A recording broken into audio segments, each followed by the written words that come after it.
2009 comenzó con todas las indefiniciones y más de las que podíamos desear, pero a primeros de marzo el mercado encontró su camino, empezó a descontar que lo peor había pasado ya y hemos tenido 3 meses de importante rally en estas bolsas.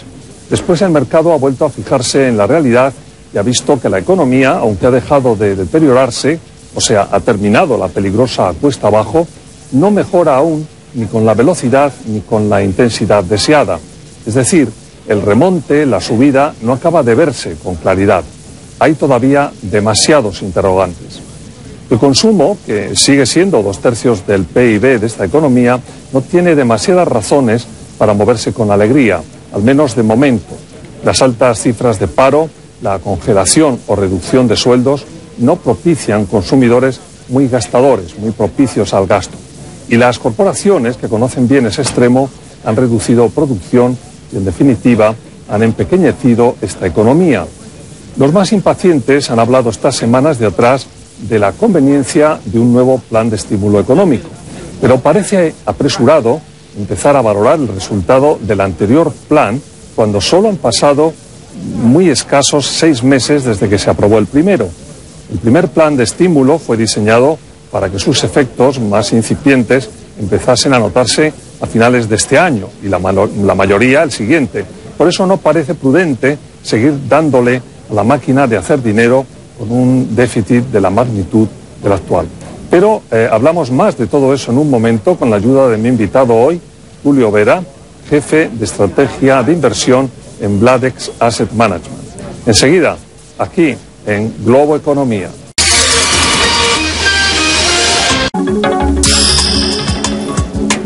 Hola de nuevo, como les decía hace un momento, mi invitado hoy es Tulio Vera, jefe de estrategia de inversión en Bladex Asset Management.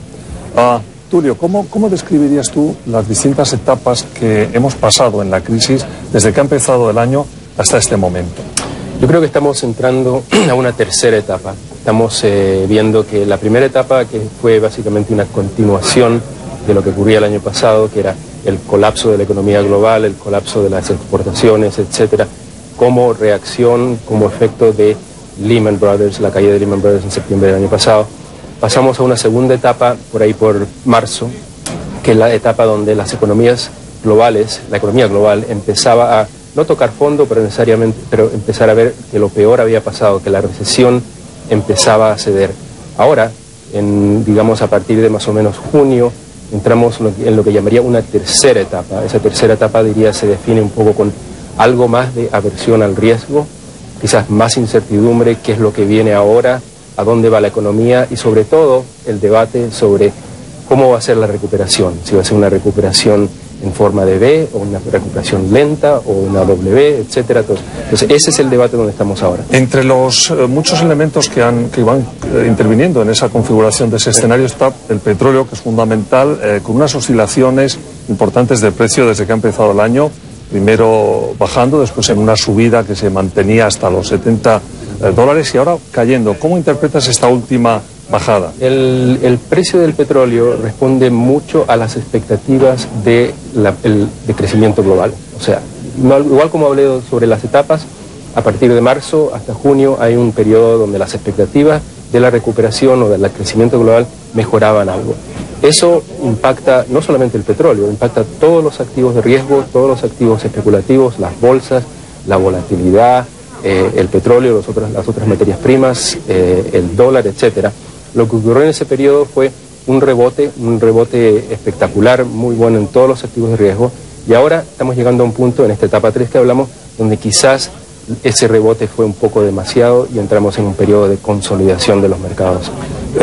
¿Cómo ves la economía estadounidense hasta que termine el año, lo que queda de medio año? La economía estadounidense sigue siendo la clave, a pesar de que Estados Unidos quizás en algunos rubros ha perdido la influencia que tenía antes. Estados Unidos sigue siendo clave. En el corto plazo, diría de aquí a fin de año, como me preguntabas, creo que lo mejor que podemos esperar de la economía americana es que empiece a haber un bottoming out, un piso, y que a lo mejor quizás para el cuarto trimestre empezamos a ver ya números levemente positivos, quizás cero, levemente positivos, con la esperanza de que el próximo año sea un mejor año. ¿Cuáles te parecen los puntos de incertidumbre en ese proceso? Eso es una buena pregunta. Siguen habiendo muchos puntos de incertidumbre para la economía americana. Uno, cómo va a ser el consumo, si va a haber otro paquete fiscal de ayuda, cuándo va a empezar a subir tasas la Reserva Federal, la banca, el sector inmobiliario, etcétera. Muchos puntos de incertidumbre que todavía no se definen. Entonces creo que eso sigue siendo un gran punto de debate. Lo que está abierto ahí en el panorama. Entre los puntos abiertos está cómo va a funcionar, desde luego, la economía china, ¿no? Que es un factor clave. ¿Qué ves ahí? Bueno, la economía china es otra parte de toda esta ecuación muy interesante. Pero que va a afectar, ¿no? Sin duda, a la economía de todo el mundo. Obviamente, ¿no? Claramente. China, no diferente del resto de la economía global, a finales del año pasado colapsó, por lo menos cayó mucho la economía. Vemos que el gobierno las autoridades salieron a poner un paquete fiscal muy fuerte. Esto ha respondido, la economía ha respondido. Estamos viendo que la producción, el consumo, la inversión, todos están repuntando. Ahora, dentro de una economía global que sigue siendo relativamente estancada, que todavía hay recesión, donde la expectativa es que va a salir lentamente de este periodo, sobre todo Estados Unidos, como hablamos, China seguramente va a seguir creciendo a un ritmo por debajo de su potencial. Estamos hablando de quizás 7% este año, 8% el próximo año, pero no vamos a volver prontamente al ritmo de principios de la década, de 10-12% anual. Tenemos muy poco tiempo, Tulio, pero en los 30 segundos que nos quedan, Latinoamérica, con todo ese escenario, ¿cómo es de esperar que reaccione la región en lo que queda de año? Yo soy positivo con Latinoamérica, creo que estamos en un periodo muy diferente, en un ciclo muy diferente de lo que hemos visto anteriormente. Fíjate que no estamos hablando de cuál va a ser el próximo país que va a entrar en impago, en default, no estamos hablando de crisis bancarias en la región.